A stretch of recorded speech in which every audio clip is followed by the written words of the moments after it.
Hello out there, all you wonderful people. This is Andre, the Game Idea Guy. Thank you very much for lending me your time and your ear and listening into another 3DS game idea.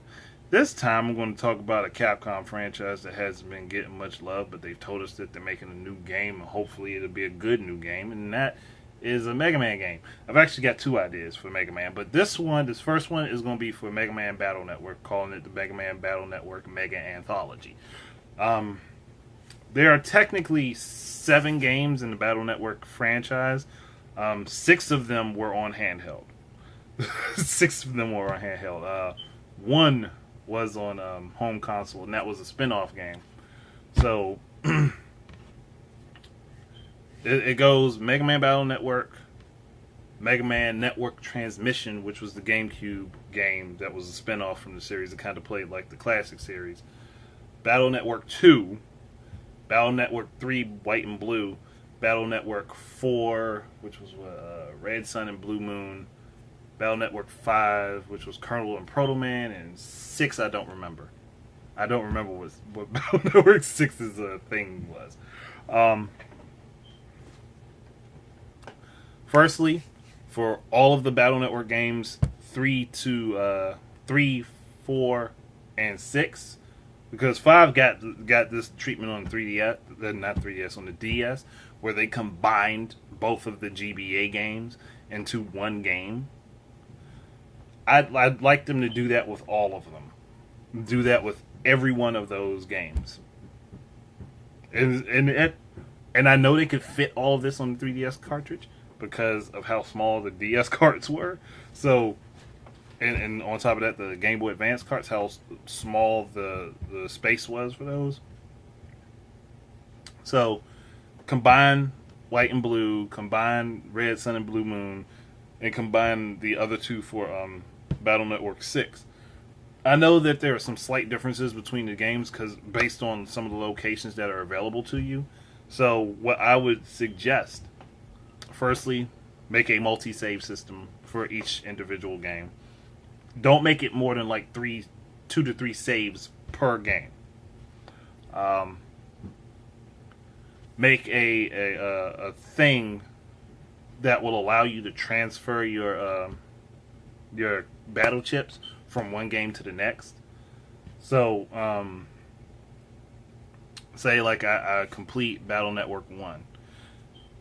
And I want to transfer my chips to Battle Network 2. There should be a thing in the game where you can select how many battle chips that you want, how many you want to transfer. And you might not want to transfer all of them, but there might be specific ones that you might want to transfer over. So I would do that. I would take a few of those. I would have a mode set up so that not even a mode, just an option within the game where you can like hit certain kiosks. So these kiosks would have to be added to the games. Where you can just hit these certain kiosks and you can transfer cards over from the previous game in the series. So that way, cards that don't work in the latter games, they're not an option. But you can transfer over the ones that do work if you want to, like depending on what ones you want. I know Battle Network 2 had this option, but you needed a Game Boy Advance link cable and another Game Boy Advance and your copy of the first Battle Network to transfer your shit over. So I'd say make that an option available for everything right out the gate. For the games that have different locations that you're supposed to go to, for like example, Red Sun and Blue Moon had 2 separate locations at one point in the game, where basically if you were playing in Blue Moon, then the person in Red Sun, the character in Red Sun was going to do the other portion for you, and vice versa. In this combined game, just make it an option to choose either one, and then you don't have to worry about it. But like then players themselves can deal with that. I'm trying to think. I would also not make all of the games be available right off the bat. So I'd make it so you have to get the later 3 the 3 games at the end, you'd have to beat the first 3. And in order to unlock, and I wouldn't even make network transmission be available right off the bat. It would be only available to you if you beat the Battle Network 1. So you beat the first Battle Network. Transmission would unlock for you to be able to play it, but you don't necessarily have to. It's not important to the overall story. It's just a side. It's a side thing that fits into the story, but it doesn't necessarily have to be played. And I would keep it exactly as it is. Just put it right to the 3DS. Like, put it literally right to the 3DS, and allow.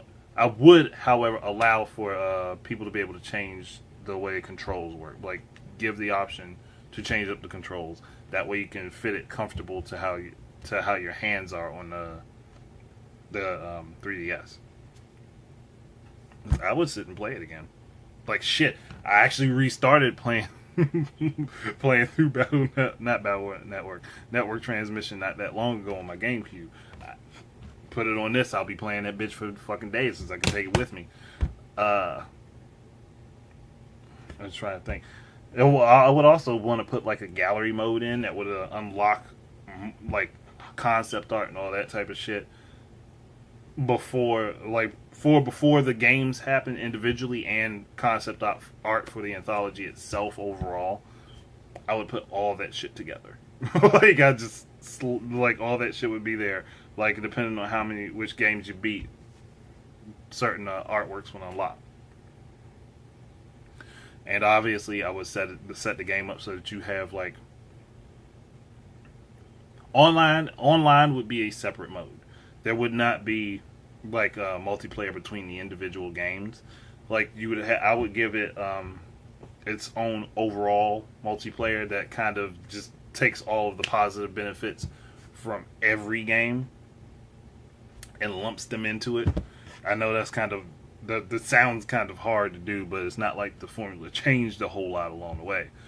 So I would set the multiplayer mode up that way, and then all of the battle chips that you have unlocked through any of the 7 games available would be available for you. Well, I wouldn't say 7. Any of the any of the battle chips that you unlocked from any of the Battle Network games 1 through 6, all those battle chips would be available for you to be able to use and set up your folder for it, which would be fine. I think that would be pretty cool. And also in doing that, you don't have the confusion of trying to have multiple versions of multiplayer on one game. Like no, just take the multiplayer out of all of the other ones. Take out the versus mode out of all the other ones, and just make your own separate local / online multiplayer that people can play against others with. I think that works out pretty well. But yeah, I think that's it. Is there anything else I really want to say? Nope, I don't think there's anything else I can really add to it. Because I've gone over everything that I think would be useful for it. So there's not a whole lot I can really change. I'd want, to be honest, I'd want all of them to play the same way the DS version of Battle Network 5 works. All of them should play that way. But that's about the only change I can think of. Like, for each one of them should play that way, and then the ones that are split games should give you the option, if there are different locations to go to, they should give you the option to go to either one of those locations. But all of the battle chips between the two games should be merged into one set, so that they are available. That's it. That's it. Thank you guys very much for listening. Keep your eyes and ears up for more of my stuff, and until the next time, enjoy your games. Peace out.